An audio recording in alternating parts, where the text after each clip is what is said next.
Happy Thanksgiving, guys. We are here talking about Andor Season 1. I'm going to give my full-fledged review of it right now. My hair's a little messy. I got up early, worked out, did legs today, if anybody was wondering. Nobody was. But let's get into Andor. So now, Andor I was anticipated for. I pretty much enjoyed almost every show on DisneyPlus for Star Wars, Mandalorian, and for Book of Boba, I pretty much enjoyed, and I did enjoy Obi-Wan Kenobi as well.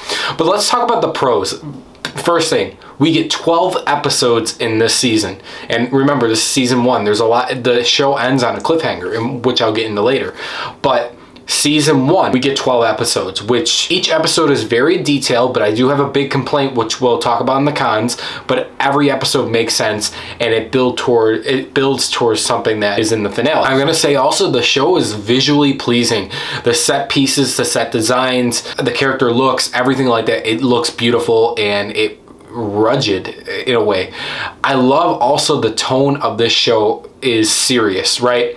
So there's no jokey tone, like sometimes Mandalorian has some lighter edges. No, this is a tone that maintains its tone throughout the whole show, and it's very dark and sinister, and that's one of the reasons that got me motivated to keep watching this. It's a different take on Star Wars, which I really enjoyed in this big world of Star Wars. We get more grounded people instead of just lightsaber battles and that, and we understand the Empire, how their whole situation works, the rebellion, all these things we learn more and more. That's what I wanted to also talk about, is the world building of Star Wars in this season, or in this show Andor, is amazing. It really is. That's another pro too. I really enjoyed learning everything about what they eat, what they drink, stuff like that. You just see, it's just, you pick up on, and it's like, cool, let's keep building towards this. There's an episode with being imprisoned by the Empire, and Andy Serkis is in the episode, a couple episodes as well, and I like seeing that, like, these inmates, if you want to call them that, are building machines and robots for the Empire, but they think they're going to have a chance to survive after their day count is up, but little do they know they're just going to end up dying anyway, so they plan an escape. It's stuff like that. It's subtlety, it works, and I like that. You don't always have to be big and grand in scale. You don't. Also, I gotta say, the performances in this show, Diego Luna and Stellan Skarsgård are standouts, especially Stellan Skarsgård. He is phenomenal in this show. I really enjoyed him. And like I said, Diego Luna, I think he does a great job as Andor, and I really enjoyed his performance. This show's also got a really good score. I really liked the score that they did for Andor. I really enjoyed that as well. And I really gotta say, overall, for season 1, it has a great story to get us introduced and get us behind the character of Cassian Andor. You feel for him a lot in some of these episodes, and that's another thing to say too. This show is emotional at times, it really is. But I also gotta say, when the action comes in the show, and it's not a lot of action in the show, it hits hard and it's badass as well. And I have to say that some of the action in this show is probably the best that we've ever seen in the Star Wars shows or movies. I have to say that. But let's get into my cons with the show. And my biggest issue with this show is the pacing.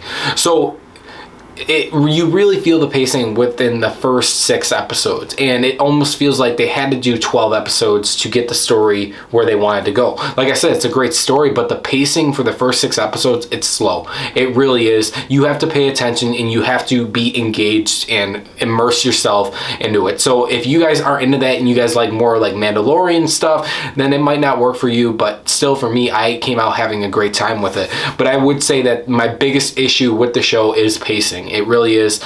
And it makes sense why it was 12 episodes as well. And also the lack of action. I kind of wanted a couple more action sequences sprinkled in the first 6 episodes. Instead, the action does pick up towards the second half, but if we could have got a little bit more action sequences, I think that would have made the pacing go a little bit better. But it is what it is. I'm not complaining. I am, though, in either way. But like I said, when the action hits in the show, it hits, and it's really, really good. Especially the heist sequence was fucking awesome. You guys know what I'm talking about if you've seen it. But where does season 2 of Andor go? I don't know, and I'm excited to see, though. This is the first time that we're getting a Star Wars show with a character that's dead already from Rogue One, and this actually show makes me want to go rewatch Rogue One. And where else are we going to go? Are we going to tie right into Rogue One?